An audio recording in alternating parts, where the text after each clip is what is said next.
जिस तरह कोयल के बच्चे अपनी माँ की आवाज़ को पहचान कर उसके साथ हमेशा के लिए चले जाते हैं, उसी तरह जो सच्चे विवेकी हंस होते हैं वो सत्संग की केवल एक बात को सुनकर समझ जाते हैं कि कहाँ पे हमसे गलती हो रही है, और वो उसको भली भांति समझ के उस गलती को सुधारने की कोशिश करते हैं, ना कि झगड़ा करते हैं।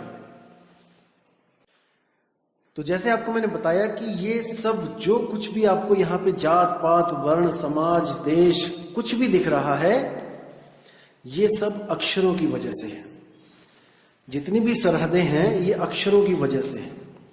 जब ये दुनिया शुरू में जैसी थी तब ना वहां पे कोई इंग्लैंड था, ना कोई पाकिस्तान, ना जर्मनी, ना इटली, ना फ्रांस। सब कबीले वालों ने अपनी अपनी भाषाओं को विकसित किया, अपने अपने अक्षरों को विकसित किया। कई लोग कहते हैं कि सबसे पुराना जो है संस्कृत भाषा है और भगवान संस्कृत भाषा में बात करते होते थे। अगर भगवान संस्कृत भाषा में बातें करते होते थे और भगवान ने ही सबको बनाया है, तो इस दुनिया में केवल एक ही भाषा होनी चाहिए थी, वो भी संस्कृत। क्यों अलग अलग देशों में अलग अलग भाषाएं विकसित हुई? क्यों अलग अलग भाषाओं में ही ग्रंथ आए? जैसे अरबी में आई कुरान, इंग्लिश में आई बाइबल, संस्कृत में आए वेद। तो ऐसे अलग अलग क्यों आए अगर एक ही भगवान है तो? दोस्तों, इसीलिए बोला जाता है ये इंसानों की कलाकृतियां हैं, ये इंसानों के द्वारा बनाए गए हैं, विवेक के द्वारा। और इंसानों ने इसमें वही लिखा जो जहां तक उनकी बुद्धि की दौड़ थी, जहां तक उनकी पहुंच थी। इसीलिए मैं कहता हूं कि आत्मज्ञान जो है वो किताबों के द्वारा हो सकता है, जहां तक जिसने बताया उसको पढ़ के आपको पता भी लग जाए कि आत्मा सब में एक है, हर चीज आत्मा है जो हर शरीरों में काम कर रही है, शरीरों से जुदा है। हर जीव यहाँ पे आत्मा के द्वारा ही चल रहा है, हर चीज आपको पता लग जाएगी। लेकिन फिर भी आपको ये नहीं पता लग पाएगा कि असल में वो होती क्या है और कैसी होती है। जैसे आपने पढ़ लिया किताबों में कि पारस पत्थर कुछ होता है। पारस पत्थर वो होता है जो सोने को, जो लोहे को सोना बना देता है। तो आपने पढ़ लिया कि पारस पत्थर होता है, और वहां पे छोटा सा टुकड़ा भी दिखा दिया जाएगा आपको पढ़ाई के साथ किताबों में कि हाँ ऐसा पारस पत्थर होता है। लेकिन दोस्तों, आप उसको पहचान नहीं सकते, आपको नहीं पता कि वो पारस पत्थर कैसा होता है। आप सोच भी नहीं सकते पारस पत्थर कैसा होगा। जैसे आपने अभी सुना हुआ है, कई लोगों ने सुना है, वाणियों में आता है कि पारस पत्थर कुछ होता है, लेकिन आप इमेजिनेशन भी नहीं कर सकते कि वो कैसा होता होगा। कोई सोचेगा वो कांच की तरह होगा, कोई सोचेगा वो काला होगा, कोई सोचेगा वो नीला होगा, पीला होगा। यानी कि वस्तु के बारे में पता होते हुए भी, पता चल भी जाए तो उस सार को नहीं समझ सकते कि वो कैसा होगा। इसी तरह आप सुन भी लो, पढ़ भी लो, आत्मा के बारे में सब कुछ समझ भी लो, फिर भी आप नहीं समझ पाओगे कि आत्मा कैसी होगी। कोई कहेगा वो एक है, कोई कहेगा वो अनेक है। लेकिन कबीर साहब क्या कहते हैं? एक कहो तो हूं नहीं, और दो कहो तो गाली, और जैसा है तैसा कहूं, कहे कबीर विचारी। वो आत्मा जैसी है उसको वैसे ही महसूस अब जब करोगे आप, तभी आपको ये ज्ञान होगा कि वो आत्मा कैसी होती है। अदरवाइज बातों से आप उसके बारे में विश्लेषण कर ही नहीं सकते, आप बता ही नहीं सकते किसी को कि वो आत्मा कैसी होती है। उसको तो केवल प्राप्त किया जा सकता है अनुभव के द्वारा। जब आप उसकी अनुभूति करोगे तब आप भी बताने लायक नहीं रह जाओगे कि वो आत्मा कैसी होती है। तो दोस्तों, यही वो शब्दों का जाल है जो हम सबको एक दूसरे का बैरी बना देता है, अगर हम इसको गलत तरीके से यूज करें तो। और यही वो शब्दों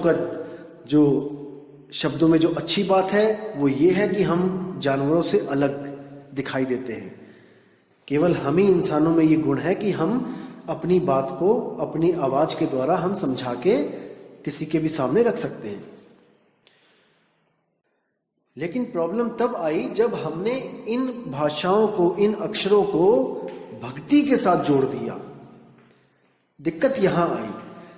हालांकि ये आवाज, ये जो भाषाएं हैं, ये बहुत ही ज्यादा हेल्पफुल है हमें एक दूसरे को अपनी मन की जो व्यथा है बताने के लिए, अपने मन की जो इच्छा है उसको समझाने के लिए। ये बहुत ही ज्यादा हेल्पफुल है और बहुत ही अच्छी चीज है जो हमने इसको विकसित की।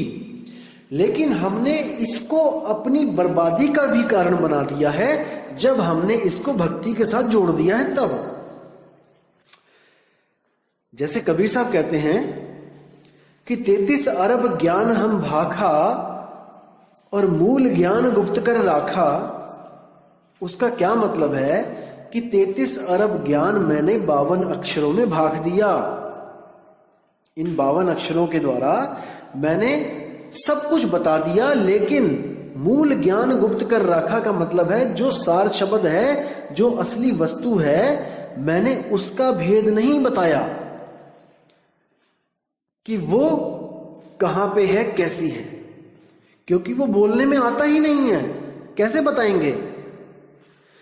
उसके बारे में क्या है, वो भेद आपको एक गुरु के द्वारा मिलेगा, जो कबीर साहब ने चुन चुन के जो हंसों को नामदान दिया और गुरु प्रथा अपनी चलाने की जो इजाजत दी, हुक्म दिया, ताकि कौवों के घोंसलों में जो कोयल के बच्चे बैठे हैं वो अपने असली घर पहुंच सके, अपने निज घर पहुंच सके। एक छुड़ाए एक लखाए, कौवे का घर छुड़ाए और अपना असली निज घर लखाए। दोस्तों, आपको मैं बता दूं कि अगर ऊंची जात वालों को अगर कोई प्रॉब्लम है मेरी ऑडियो से, तो मैं आपको बताना चाहूंगा कि मैं भी राजपूत हूं जन्म से और सही बताऊं तो मैं भी यही सोचता हूं कि पता नहीं किसने हम सबको इन जात पात में उलझा दिया है। कई लोग मुझे कहते हैं कि तुम राजपूत हो और तुम ये जुलाहे कबीर को कैसे मानते हो भाई, गुरु मान लिया तुमने नीच जात वाले को। अरे कोई अच्छी जात वाला कोई होता उसको गुरु बनाते। तो दोस्तों, जब हम स्कूल में अपने बच्चों को डालते हैं, क्या हम प्रिंसिपल से कभी पूछते हैं कि इस स्कूल में किस किस जात वाले टीचर पढ़ाते हैं, कितने हिंदू पढ़ाते हैं, कितने मुसलमान पढ़ाते हैं, कितने नीच जात वाले पढ़ाते हैं? दोस्तों नहीं, हम केवल सर्टिफिकेट देखते हैं कि वहां पे जो बच्चों का रिजल्ट आता है उस स्कूल में वो कितने % आता है और उस स्कूल की मान्यता कितनी है, उस स्कूल की रेपुटेशन क्या है। हम कभी भी ये नहीं देखते कि वहां पे किस जात वाला टीचर पढ़ाता है, क्योंकि हमने उसकी जात से कुछ लेना देना ही नहीं है। इसीलिए कबीर साहब भी कहते हैं कि जात न पूछो गुरु की, पूछ लीजिए ज्ञान, मोल करो तलवार का, पड़ी रहने दो म्यान। ये सब म्यान है। गुरु गोरा है, गुरु काला है, गुरु सरदार है, गुरु पंडित है, गुरु का कोई रूप नहीं होता। गुरु तो ज्ञान है, वो ज्ञान आपके काम आएगा, वो गुरु आपके काम आएगा। ज्ञान ही गुरु है, इसीलिए उसको शब्द गुरु बोला गया है। शब्द गुरु, देह गुरु नहीं। हम वासी व देश के जहां जात वर्ण कुल नहीं, शब्द मिलावा हो रहा देह मिलावा नहीं। कबीर साहब ने देह को साइड में कर दिया और शब्दों की बात करी कि शब्द मिलावा हो रहा, कि शब्द का दान देने वाला ही गुरु होगा। लेकिन यहां पे हजारों गुरु आ गए शब्द का दान देने के लिए। कौन से शब्दों का? 52 शब्दों का, 52 अक्षरों का। फिर कबीर साहब ने क्या बोला? उनमें से भी छांटी करने के लिए पहले तो जो देह गुरु को मानते हैं, जो देह धारण करके आए हैं, जो कहते हैं देह ही गुरु है, ब्राह्मण का गुरु ब्राह्मण, जो देह को गुरु मान के बैठे हैं, पहले तो उनको साइड में करके कबीर साहब ने शब्द की महिमा गाई कि शब्द मिलावा हो रहा देह मिलावा नहीं। अब शब्द लेके भी आगे कोई एक लेके आया कि राम राम करके ही बात बन जाएगी, कोई 2 लेके आ गया कि ओम सोहम के साथ, कोई 3 लेके आ गया ओम सोहम सत्य कबीर, या और कोई ओम नमो भागवते वासुदेवाय, कोई 5 लेके आ गया ज्योत निरंजन ओंकार आरंकार सोहम सतनाम, कोई 7 लेके आ गया, कोई 10 लेके आ गया। तो कबीर साहब ने फिर इनको भी साइड करने के लिए एक बाणी और बोली, हम वासी व देश के जहां जात वर्ण कुल नहीं, सैन मिलावा हो रहा शब्द मिलावा नहीं। कि मैं जिस शब्द की बात कर रहा हूं भाई, वो सैन के द्वारा दिया जाता है, इशारे से दिया जाता है, क्योंकि मेरा शब्द कोई मंत्र नहीं है, कोई नाम नहीं है, वो वस्तु है। और वस्तु का लखाव इशारे के द्वारा ही किया जाता है। जैसे जमीन के नीचे पानी है और आप ढूंढ रहे हो पानी, तो गुरु आपको जमीन की तरफ इशारा करेगा कि जिसको तू ढूंढ रहा है वो जमीन के नीचे है, और उसको प्राप्त करने की विधि बताएगा और आपकी प्यास शांत हो जाएगी।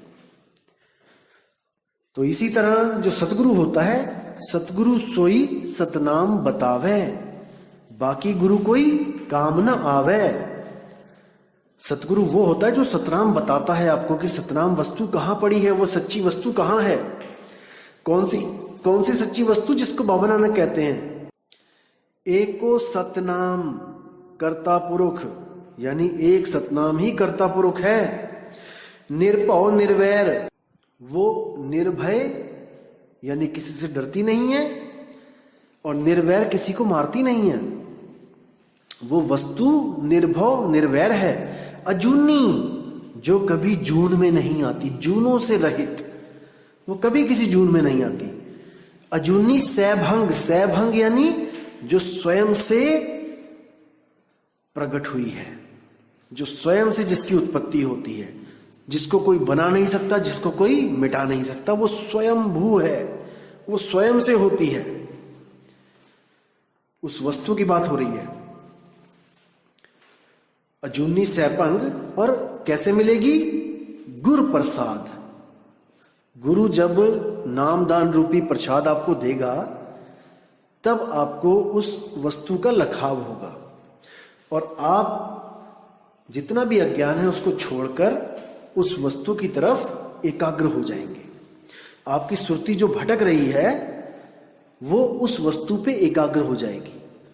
सुरत फंसी संसार में, तासे पर गए दूर, सुरत बांध स्थिर करो, आठों पहर हुजूर। वो सुरत आपकी जो फंसी है, जो भटक रही है, उस सुरती को एक ठिकाना मिलेगा जो गुरु आपको बताएगा। जब आप उसका सिमरण करना यानी कि उसको याद करना शुरू करोगे, तब धीरे धीरे धीरे करके आपका जो मोह, अहंकार, क्रोध, काम, ये सब कंट्रोल होना शुरू हो जाएगा। और आपको जो अनुभूति होगी वो अकथ कहानी होगी, उसको आप बयान नहीं कर सकते। आपको कोई पूछेगा तो आप चाह के भी बता नहीं सकते। वो अनुभव ही ऐसा होता है, और वो अनुभव मन का, ये शरीर का नहीं होता है, वो आत्म अनुभव होता है।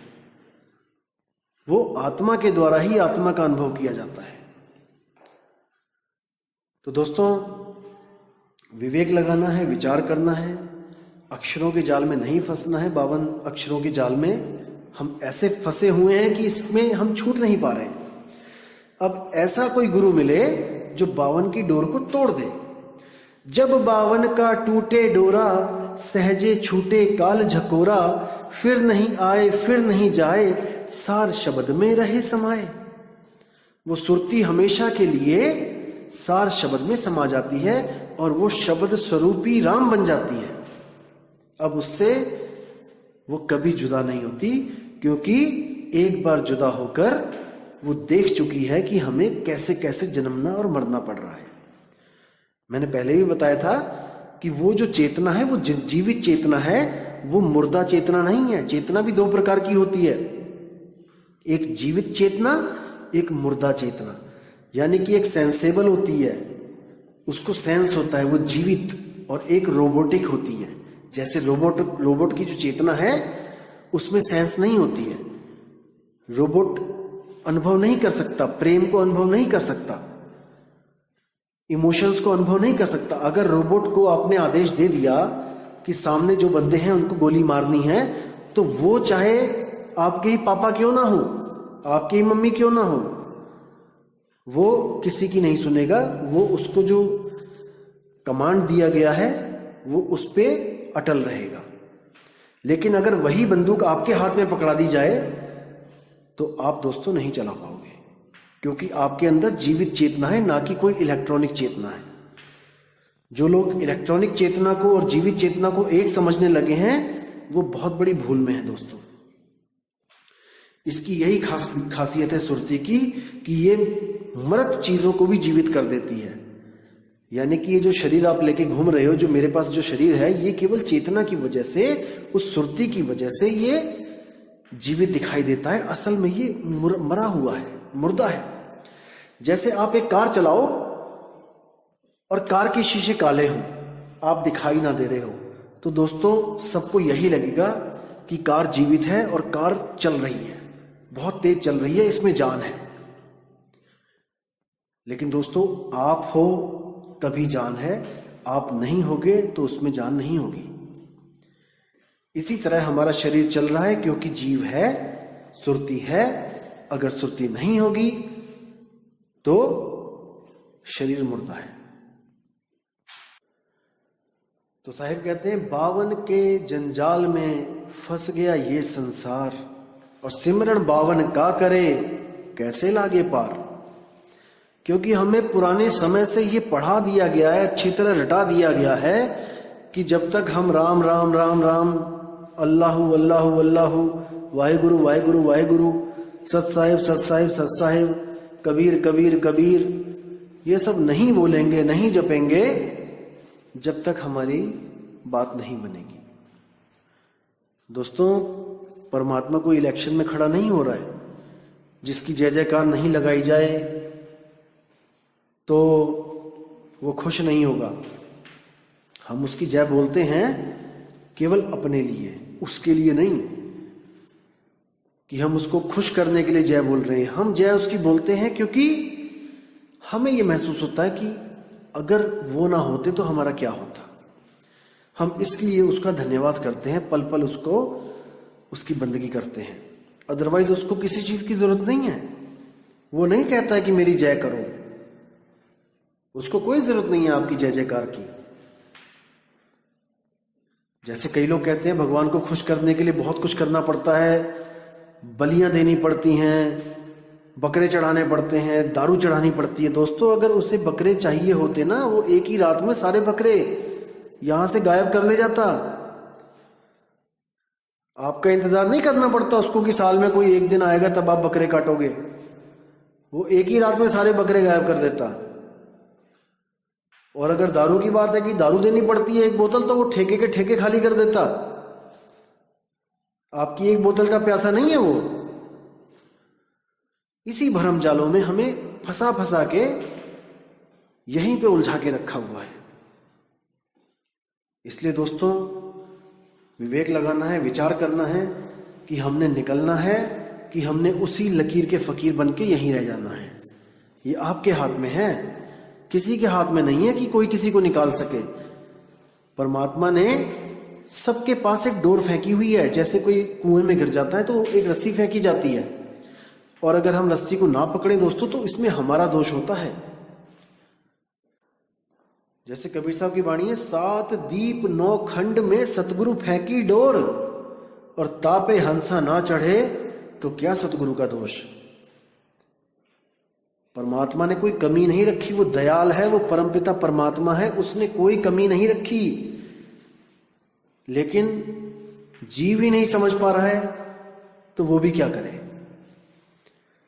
इसलिए दोस्तों फिर कहता हूं मैं, विवेक को जगाओ, अपनी बुद्धि के घोड़े दौड़ाओ, क्योंकि ये समय बार बार नहीं मिलेगा, नहीं मिलेगा, नहीं मिलेगा। और मैं कोई यहां पे आपको लूटने नहीं आया हूं, मुझे आपसे कुछ नहीं चाहिए। एक पैसा भी जिस दिन मैं मांग लूं उस दिन धिक्कार है कह के चले जाना। मुझे किसी से कुछ नहीं चाहिए, और हो सके तो जहां तक होगा मैं शायद आधों को तो मैं एड्रेस भी नहीं बताऊंगा गुरु का।